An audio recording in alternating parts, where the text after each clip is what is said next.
Selon les chiffres de l'ADEME, l'Agence de la transition écologique, la vente en circuit court reste encore minoritaire en France, soit 10% des achats alimentaires.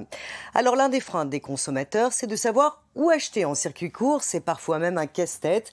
C'est pourquoi une jeune entrepreneuse a trouvé une solution.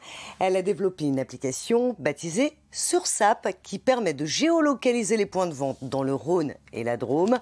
Pour nous en parler, nous retrouvons Angélique Mahamat, c'est la fondatrice. Elle nous explique comment est née l'idée de cette appli. C'est l'éclairage du jour.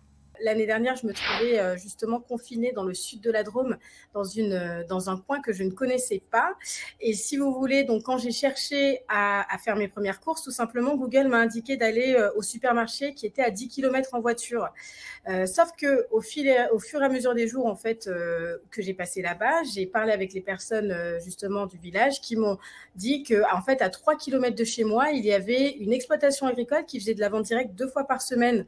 Je me suis dit directement, zut, c'est dommage de ne pas le savoir, de ne pas avoir justement accès à cette info. Je vais aller voir ce qui se passe. Je vais pouvoir peut-être faire mes courses là-bas. Donc, quand on vit ce genre de choses, on se dit, OK, donc c'est des super produits. Je ne suis pas au courant qu'ils sont si proches de chez moi.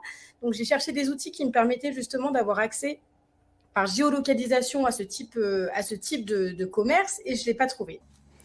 Oui, et cette application permet non seulement de géolocaliser les points de vente, mais aussi de promouvoir l'agriculture grâce au digital. Et ça, c'est vraiment nouveau. On retrouve à ce propos Angélique Mahamat. La consommation en circuit court via le digital, c'est quelque chose qui commence à être vraiment présent et dont on parle, mais ça reste quand même pas le mode de consommation principal des Français. Donc, on sait très bien qu'on a du travail aussi d'éducation à faire, d'explication du concept. Donc, on s'est dit aussi qu'il y avait pas mal de choses à faire sur la partie vraiment éducative, promouvoir l'agritourisme, l'agriculturel, des ateliers de fabrication par exemple de miel, de fromage, des dégustations qu'on pourra réserver par exemple de vin sur l'application ou bien tout simplement une demi-journée à la ferme.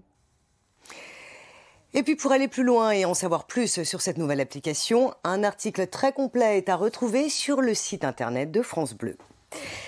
C'est la fin de ce